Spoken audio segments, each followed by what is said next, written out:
peine débarqué au Royaume-Uni lundi, Donald Trump faisait déjà scandale sur les réseaux sociaux. Toujours provocateur, le président états-unien n'avance pas pour autant à l'aveugle et entend profiter du Brexit pour redessiner les liens qui unissent Washington à Londres. Les Républicains dans l'expectative. 2 jours après la démission de Laurent Wauquiez, le parti de droite a de nombreux défis à relever. Passage en revue des inconnus de la rue de Vaugirard. Alors que les amateurs des cimes affluent de plus en plus vers l'Everest, la plus haute montagne du monde ne cesse de faire de nouvelles victimes. Retour sur une saison meurtrière qui remet en question les mesures déployées pour assurer la sécurité des candidats au toit du monde. Madame, Monsieur, bonsoir. C'est un voyage qui aurait été scruté de très près. Donald Trump s'est rendu lundi au Royaume-Uni pour une visite d'État. Et s'il a une nouvelle fois fait des petits coups d'éclat, ses intentions diplomatiques et stratégiques, notamment vis-à-vis du Brexit, semblent aujourd'hui assez claires. Olivier Frère-Jacques. Une visite qui rime avec Brexit. Le président états-unien de passage à Londres est venu encourager son allié historique à faire un hard Brexit, comprendre une sortie sèche de l'Union européenne. Déclaration au vitriol, petite phrase et attaque en règle. Pour ce déplacement, Trump a fait du Trump.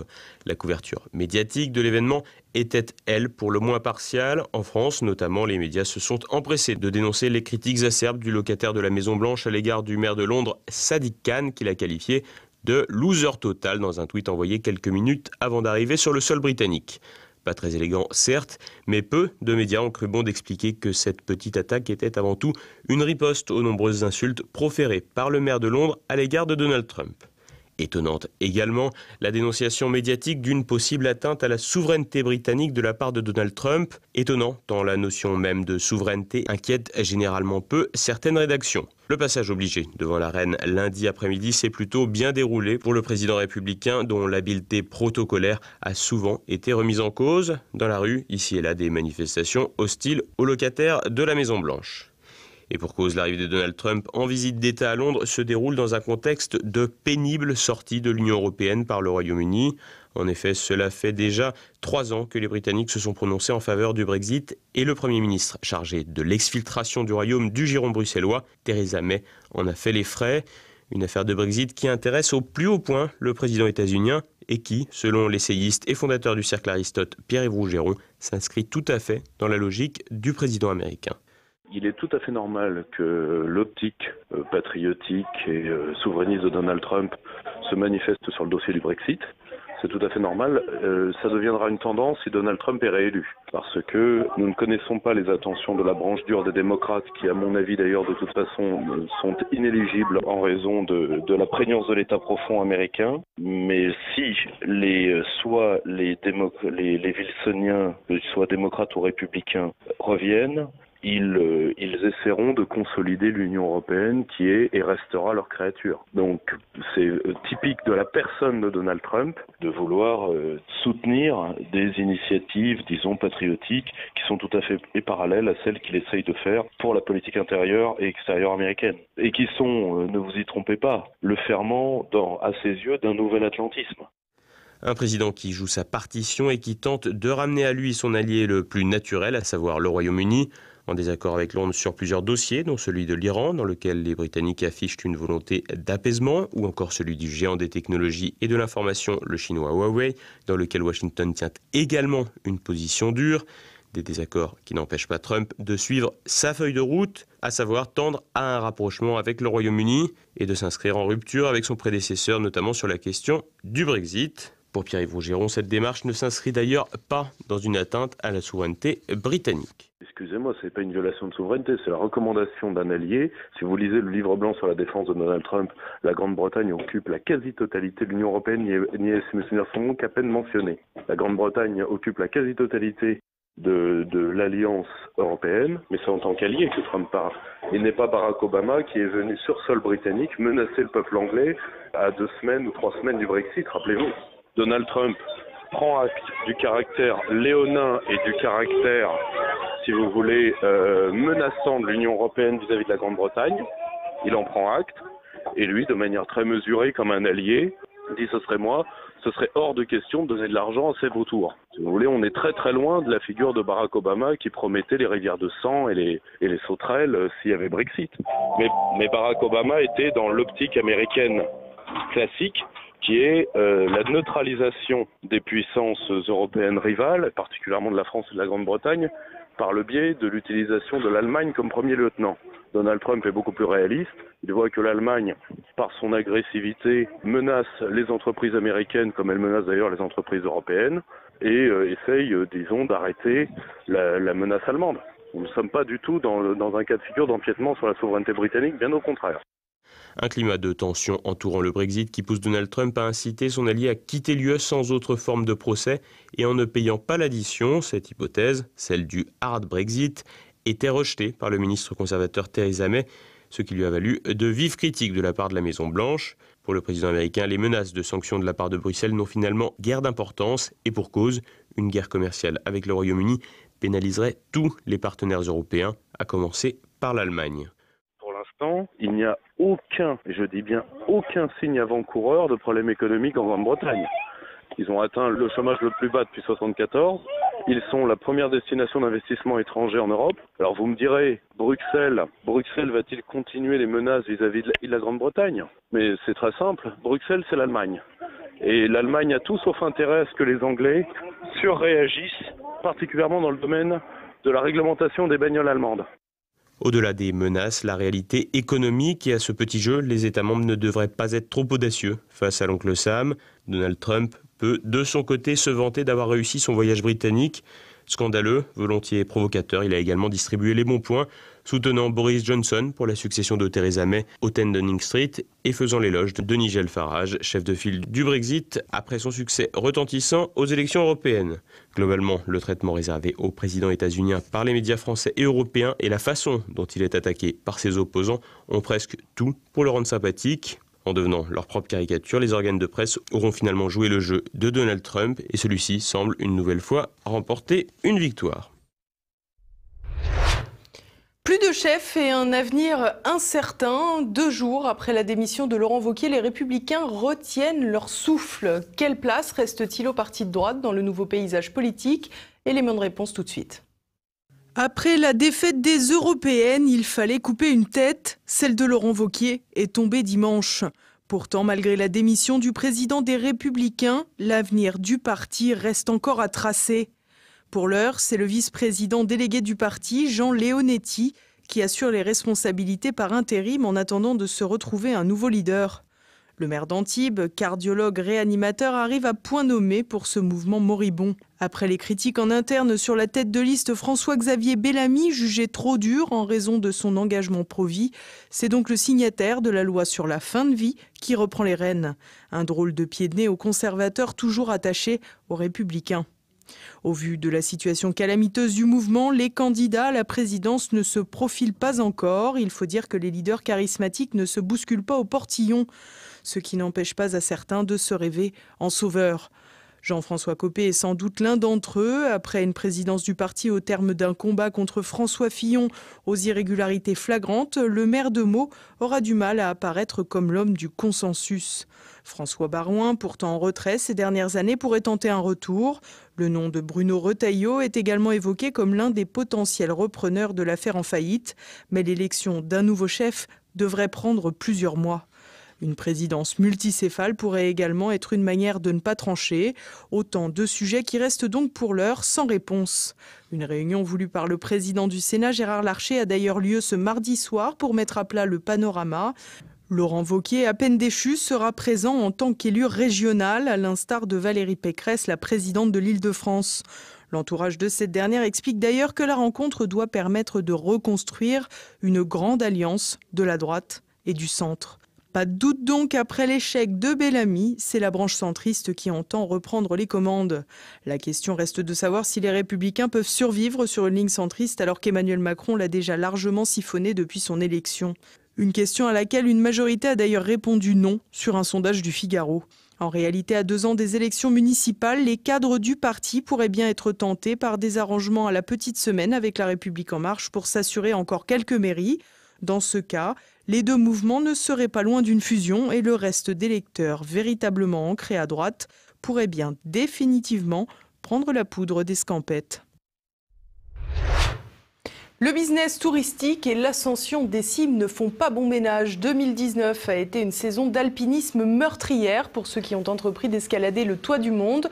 Au mois de mai, le mont Everest a fait 11 nouvelles victimes. Malchance ou imprudence? Faut-il réserver l'accès au haut sommet aux sportifs chevronnés? Réponse avec Claire Dédier. Depuis 30 ans, un nombre croissant de clients défient les hautes crêtes de l'Himalaya. Un business qui s'est particulièrement développé lors de ces dernières années. En 2019, le Népal a battu son record de fréquentation en délivrant 381 permis. La Chine, plus de 140. En 2019, ce sont plus de 800 himalayistes qui se sont lancés à l'assaut des 8848 mètres de l'Everest. Mais cette banalisation des sommets s'accompagne de tragédies. Le mois de mai dernier, 11 alpinistes ont trouvé la mort sur les crêtes. Un nombre record depuis 2015. Des critiques fustigent le manque de prudence et de sécurité qui caractérise de nombreuses ascensions. En effet, le climat himalayen n'est pas clément. Le mois de mai est d'ailleurs le seul mois de l'année qui permette d'envisager une ascension. En 2019, la météo n'a permis d'ouvrir l'accès au toit du monde que pour 6 jours. Gyanendra Chestra, agent de liaison du gouvernement népalais au camp de base, explique que cette fenêtre restreinte est à l'origine d'une ruée précipitée et mal gérée vers les cimes.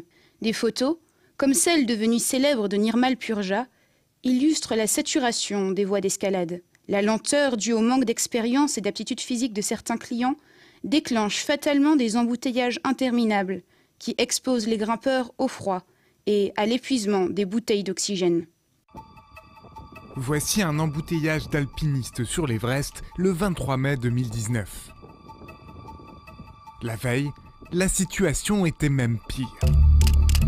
Certains ont dû attendre 1 heure avant d'atteindre le plus haut sommet du monde. Nirmal Purja, alpiniste chevronné qui a fait 6-8 000 en 31 jours, affirme que l'installation de cordes fixes permettrait d'alléger le trafic, tandis que Ang Dorji Sherpa, du Sagarmatha Pollution Control Committee, est partisan d'une régulation du nombre de grimpeurs. Santa Birlama, président du Nepal Mountaineering, explique que les grimpeurs devraient être autonomes, plus expérimentés physiquement et techniquement, et que le permis ne devrait être accordé qu'à ceux qui auraient déjà escaladé d'autres montagnes auparavant. De telles mesures permettraient d'éviter les entreprises téméraires de certains clients non qualifiés.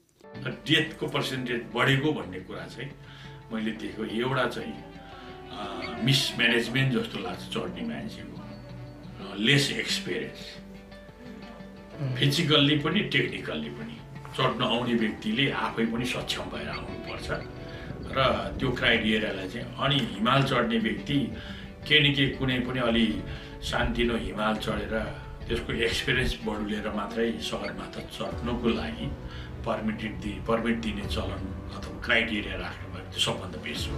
La prolifération des opérateurs et des candidats à l'Everest s'accompagne d'une augmentation de la demande de guides et d'une véritable course au business.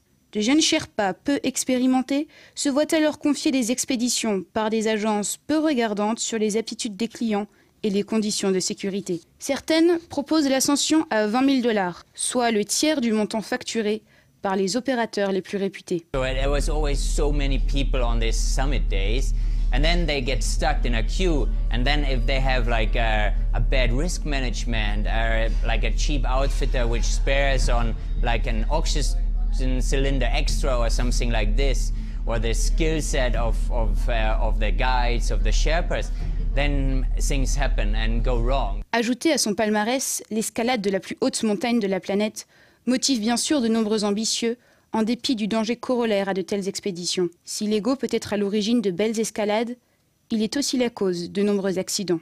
Purba Terjin Sherpa, alpiniste et guide sur l'Everest, déplore l'obstination fatale de certains clients.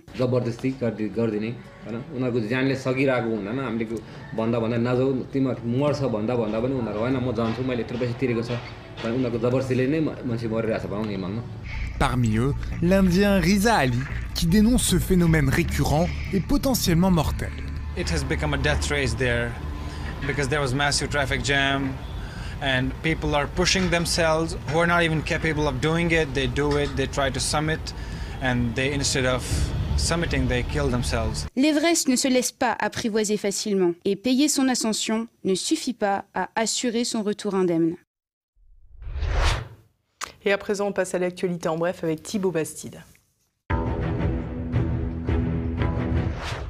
Après l'incendie de Notre-Dame, les riverains appelés à faire doser leur taux de plomb. L'Agence régionale de santé d'Île-de-France invite les habitants de l'île de la Cité, particulièrement les femmes enceintes et les enfants, à faire un dosage de plombémie. Cette recommandation intervient après l'identification d'un taux élevé chez un enfant de 7 ans. Une enquête environnementale a été ouverte pour déterminer les causes de ce taux. L'incendie de la cathédrale avait causé une importante retombée de plomb aux abords de l'édifice et la dépollution de la zone devrait commencer dans les prochains jours. Un imam de Rouen et un de ses fidèles condamnés à la prison. Le 30 avril dernier, le prêcheur d'une mosquée de Rouen et l'un de ses fidèles ont été interpellés par la justice, soupçonnés d'avoir participé au trafic des small boats, petits bateaux utilisés par les migrants pour atteindre l'Eldorado britannique. Les deux accusés ont reconnu leur avoir fourni illégalement des pneumatiques. Ce qui n'était qu'une obéissance aveugle chez son fidèle s'inscrit dans une véritable logique lucrative chez le prêcheur, qui n'a pas manqué de profiter de son petit commerce avec de belles sommes d'argent à la clé.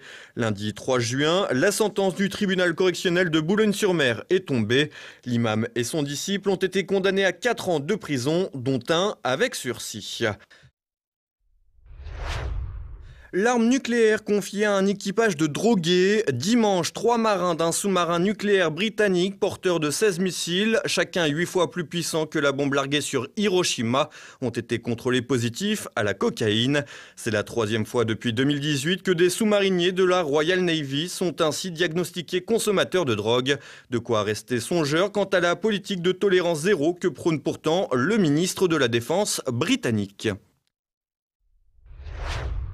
En Allemagne, la coalition au pouvoir fragilisée après la démission du chef du SPD. Dimanche, Andrea Nahles a jugé ne plus bénéficier du soutien nécessaire à l'exercice de la présidence du Parti social-démocrate.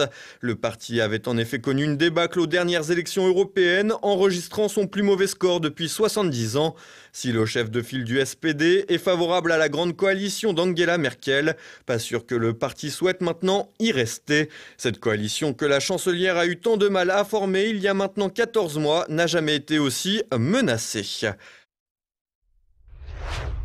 L'école et l'écologie ne font décidément pas bon ménage. La jeune activiste suédoise Greta Thunberg, devenue célèbre après avoir lancé une grève des étudiants pour le climat, annonce cette fois qu'elle fera l'école buissonnière pendant 1 an pour se consacrer au climat. Résolue à se rendre au sommet de New York en 2020, l'adolescente a annoncé qu'elle ne prendrait pas l'avion. Cette décision risque de rendre son voyage quelque peu compliqué. Mauvais chez les hommes, mais premier chez les femmes. L'athlète américain C.C. Telfler a remporté sans grande difficulté le championnat féminin universitaire en 400 mètres haies. Et pour cause, C.C. Telfler est un homme. De son vrai nom, Greg Telfer, l'athlète s'identifie désormais femme et peut à ce titre participer aux épreuves du circuit féminin. Selon les règles du championnat universitaire, un homme biologique est en effet autorisé à concourir en tant que femme, à condition qu'il abaisse son taux de testostérone pendant 1 année, une largesse du règlement qui ne fait pas que des heureuses. Le dernier Colt Hawker Mohawk de la Seconde Guerre mondiale est mort. Le 28 mai dernier, Louis Levy Hawks s'est éteint à l'âge de 94 ans. Il était le dernier Mohawk Colt Hawker encore en vie. Pendant la Seconde Guerre mondiale, ces soldats autochtones utilisaient leur langue pour communiquer et empêcher l'ennemi d'intercepter des informations. Ainsi, des mots comme avion ou bombardier sont devenus respectivement oiseau et oiseau enceinte. Les rangs de l'armée américaine comptaient plusieurs tribus d'Indiens comme les Comanches ou les Choctaws. Et voilà, on approche déjà de la fin de cette édition. Dans un instant, notre Zoom du jour. On connaît la verve satirique qui caractérise les écrits de l'écrivain à succès Olivier Maullin. La preuve, avec son dernier ouvrage, Le populisme ou la mort. C'est une critique d'un livre qui était paru en 2012, qui était un très bon livre, d'un philosophe qui s'appelle Vincent Coussedière et qui avait écrit Éloge du populisme, chez une toute petite maison d'édition en 2012. Mais un livre vraiment très étonnant, parce que c'est le premier, à mon sens, qui avait compris le caractère original, si vous voulez, de ce mouvement. Les autres politologues avaient tendance à essayer d'y voir des choses du passé, soit une forme de nationalisme, certains pour les plus, on va dire, une forme de fascisme. Même ils ne comprenaient pas exactement le caractère. Or, le populisme exprime quelque chose, à mon sens, de tout à fait original. Alors, ce que ça exprime, c'est simplement, je pense que c'est à un moment donné, où effectivement, dans le délitement des peuples, c'est une volonté, pour moi, le populisme est très politique. C'est une volonté qu'ont les peuples. C'est une volonté d'exprimer une colère et une colère et une peur. Et la peur, fondamentalement, c'est de mourir. Moi, j'en suis persuadé en tant que peuple. Je veux dire par là que de ne plus faire peuple. Et puis ce soir, vous retrouverez également un nouvel épisode de La Petite Histoire. Christopher Lannes nous parlera de la fin de la vie de Jeanne d'Arc. Après avoir levé le siège d'Orléans et fait sacrer Charles VII à Reims en quelques semaines, Jeanne d'Arc a subitement vu son étoile s'assombrir. Blessée devant Paris, disgraciée par le roi et par son entourage, capturée à Compiègne, vendue aux Anglais puis brûlée, voilà la triste fin de son incroyable épopée. Maintenant, la question qu'on peut se poser, c'est était-ce simplement le signe que sa mission céleste était terminée, ou bien Jeanne, alors devenue encombrante à ce moment-là, a-t-elle été tout simplement trahie, livrée aux Anglais puis abandonnée par son roi pour des intérêts politiques? Eh bien, c'est ce qu'on va voir dans cet épisode et croyez-moi, on a du boulot. Et voilà, et pour compléter votre soirée, vous retrouverez également Passé Présent. Philippe Conrad retrace la vie de Léonard de Vinci, puis reçoit Jacques Bressler, auteur de 2 ouvrages sur Arthur de Gobineau. Tout de suite, évidemment, La France de Campagnol de Christian Combaz et Mes libertés politiques avec François Billot de Lochner. C'est maintenant la fin de cette édition. Merci pour votre fidélité. À demain. Bonsoir.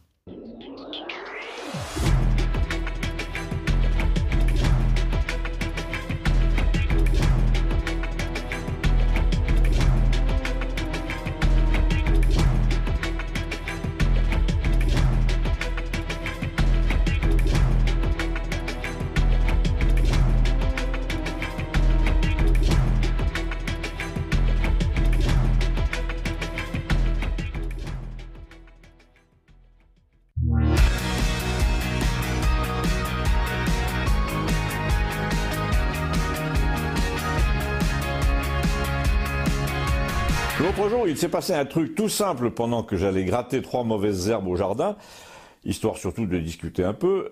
C'est qu'à 3 ou 4 heures de l'après-midi, une énorme lune, un peu noyée dans le bleu, est apparue derrière la falaise, ce qui permet de faire 2 observations importantes. La première paraît banale, mais quand vous y réfléchissez, elle est essentielle, c'est que les gens sur la Terre se divisent en 2 catégories. Ceux qui vivent, travaillent, se lèvent le matin sans jamais voir une seule fois le spectacle de la nature, ceux qui n'ont pour perspective que l'immeuble d'en face ou le toit du garage voisin, ceux qui ne voient même plus le ciel parfois, et les autres, dont nous faisons partie à Campagnol, qui ont, eux, le spectacle de la montagne ou de la falaise ou de la mer ou des rivages d'une rivière en permanence dans leur champ de vision, un spectacle qui les aide à se percevoir comme situés dans un écrin naturel, si vous voulez, à observer le comportement de la lumière, à comparer les saisons. En somme, l'humanité se divise entre les fourmis et les autres, ceux qui ont le nez sur leurs problèmes et ceux qui regardent passer les nuages. Et donc, par exemple, entre ceux qui s'aperçoivent que la lune vient d'apparaître contre la falaise à 4 heures et les autres qui s'en fichent totalement. Et bien ce jour-là, il y avait 2 personnes qui ne s'en fichaient pas sur le petit pont à côté de mon jardin.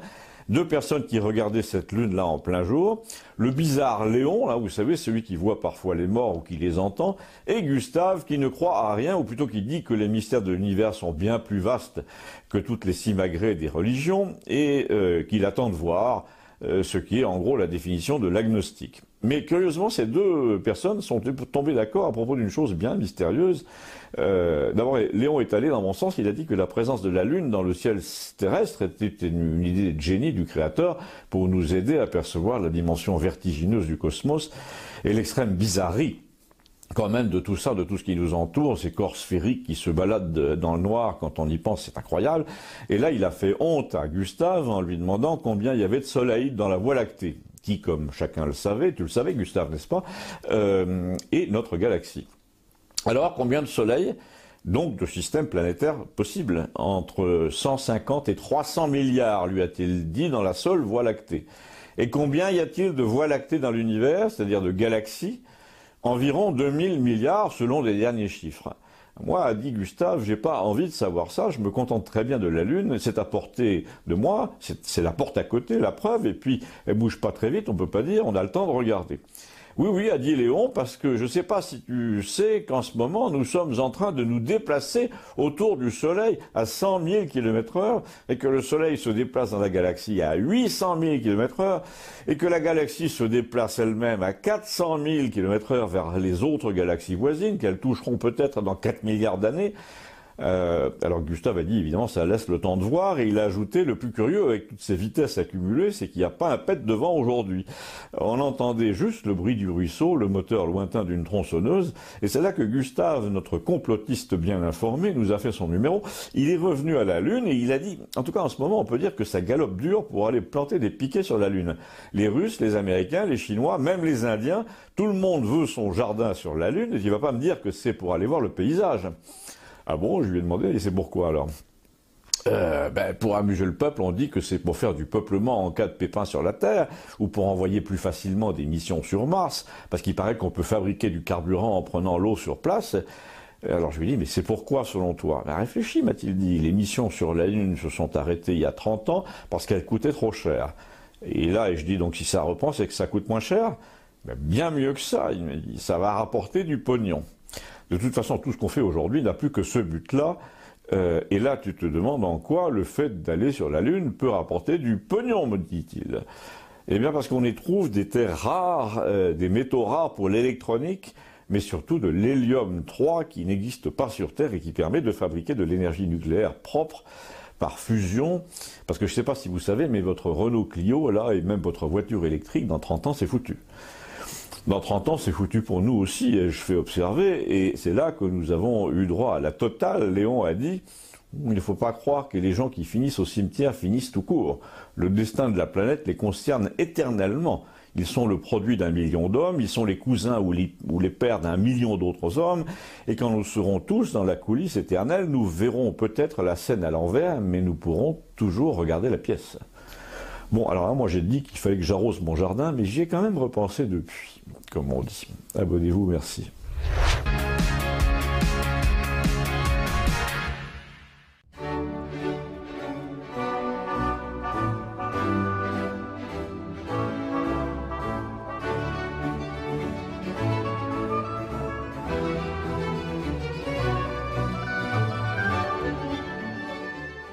Les élites françaises ont peur.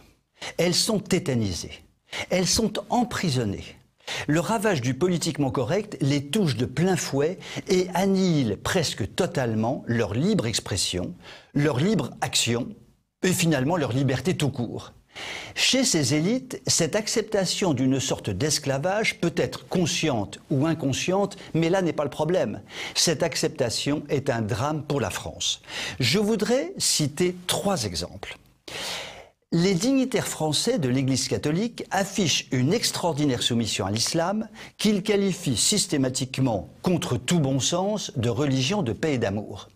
Au moment où les assassinats de prêtres et de religieuses par les islamistes touchent désormais tous les continents, notamment depuis quelques semaines, les actions et déclarations de certains évêques laissent pantois. L'archevêque de Reims inaugure en grande pompe une immense mosquée en caressant l'islam dans le sens du poil. L'évêque de Nantes salue avec éclat la fin du ramadan en caressant l'islam dans le sens du poil. Telle église de province organise une prière commune catholique-musulman en caressant l'islam dans le sens du poil, etc., etc., etc. La soumission est sans appel et une partie du monde catholique en est totalement révoltée. Second exemple, l'aplatissement devant la dictature LGBT.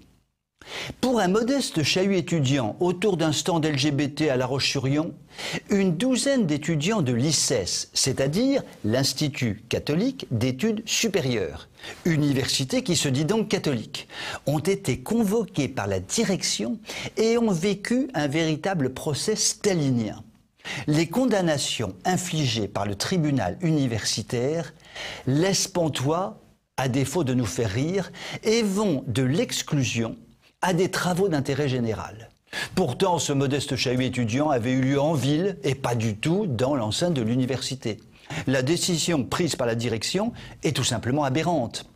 Mais celle-ci, saisie par des LGBT, s'est purement et simplement couchée devant cette association ultra puissante qui ne représente qu'une infime partie de la société, mais qui impose sa dictature jusqu'aux plus hautes instances de l'État. Il est lamentable que les dirigeants d'une université, qui n'a manifestement de catholique que le nom, se soient aplatis à ce point. Troisième et dernier exemple, il concerne cette fois l'armée. Le gouverneur militaire des Invalides, le général Leray, a osé accorder à des islamistes la possibilité de chanter une prière musulmane dans un des endroits les plus sacrés de France, la cathédrale Saint-Louis des Invalides. Si nous partons du principe, peut-être erroné, je n'en sais rien, que le gouverneur n'est pas totalement stupide, et si nous partons également du principe, peut-être également erroné, je n'en sais toujours rien, qu'il n'est pas totalement inculte, il en résulte mécaniquement que le gouverneur des Invalides est totalement soumis à l'islamisation accélérée de la France. Pour prendre cette décision inouïe d'oser faire chanter dans un endroit aussi sacré une déclamation musulmane, nul doute que le général Leray en avait parlé à son ami Manu, tout aussi soumis que le gouverneur, à défaut d'être stupide ou inculte, mais de cela, l'on peut en discuter. Ces exemples de soumission, je pourrais en citer une multitude d'autres. Sans doute, les élites françaises vont continuer d'essayer, par cette soumission, de détruire la France par petits morceaux. Il faut, ces chères élites, qu'elles sachent qu'une partie du peuple français n'y est pas encore prêt. Vous pouvez m'écrire si vous le voulez. À très bientôt.